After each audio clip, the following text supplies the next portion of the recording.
የቀብር ጥያቄዎች ምንና ምን እንደሆኑ ታውቃላችሁን?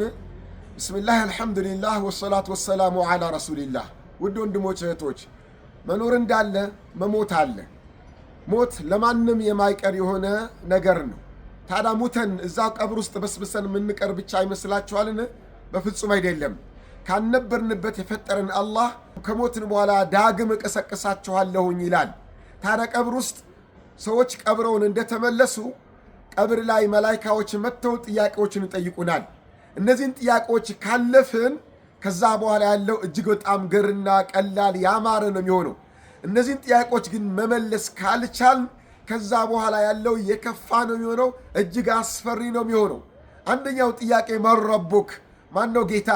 ማንን ነበር ስታመልክ የነበረው? ስትሰግድለት፣ ስትታዘዘው፣ ድረስልኝ አድነኝ ስትለው፣ ትእዛዙን በአምልኮ መንፈስ ሙሉ በሙሉ ስትታዘዝለት የነበረው አምላክህ ማን ነው ተብሎ ይጠየቃል። ነቢይህስ ማን ነው? የትኛውን ነቢይ ነበር ስትከተል የነበረው? የሃይማኖት መመሪያን ስትወስድበት የነበረው ከማን ነው? ከነቢዩ ሙሐመድ ሰለላሁ ዐለይሂ ወሰለም ነው የሃይማኖት መመሪያን ስትወስድ የነበረው? ወይስ አእምሮን ነበር ስትከተል የነበረው? ስሜትን ነበር ስትከተል የነበረው? ወይም የሰዎችን አባባል ነበረ ሃይማኖት አድርገህ ስትኖር የነበረው? ማንን ነበር ስትከተል የነበረው? ነቢይህ ማን ነው ተብሎ ይጠየቃል። ሶስተኛው ሃይማኖትህ ምንድን ነው?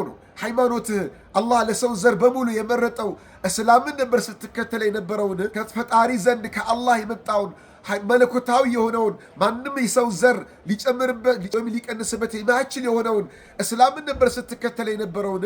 ወይ ሰዎች በየጊዜው የሚጨምሩበት የሚቀንሱበት እንደፈለጉ የሚያደርጉትን ነገር ነበር ሃይማኖት ብለን ስትከተል የነበረው ተብለን እንጠየቃለን። ስለዚህ ውድ ወንድሞች እህቶች፣ ቀብር ላይ ገብተን እነዚህ ጥያቄዎች ቀርበውልን ጉድ ከመሆናችን በፊት ከአሁኑ መን ረቡከ ሲባል ረቢ አላህ፣ ጌታ ማን ነው ሲባል አላህ ነው ብለን መመለስ እንድንችል፣ ነቢይህ ማን ነው ሲባል ነቢይ ሙሐመድ ናቸው ብለን መመለስ እንድንችል፣ ሃይማኖቱ ምን ነበር ሲባል ሃይማኖት እስላም ነው ብለን መመለስ እንድንችል፣ ይህን ሁሉ መልስ ደግሞ እውነታውን ያገኘኸው ከየት ነው ሲባል ከቁርአን ነው ያገኘሁት ማለት ብለን መመለስ እንድንችል አሁኑ ሞት ሳይመጣ ወደ እስላም እንመለስ፣ እስላምን እንቀበል። ተፈጥሯዊ የሆነ እምነትን በእስላምን ተቀብለን በእስላም እንኖር። የእስላምን ደግሞ ሃይማኖት መመሪያውና የእስላም ሃይማኖትን መሪውን ነቢይ ሙሐመድን ብቻ አድርገን እንያዝ። ቁርአንና ሐዲስን ብቻ አድርገን ከያዝን ቀብር ላይ ስንገባ መልሶቹ ግልጽ ብሎ ይመጡልና ይላቸዋለሁ።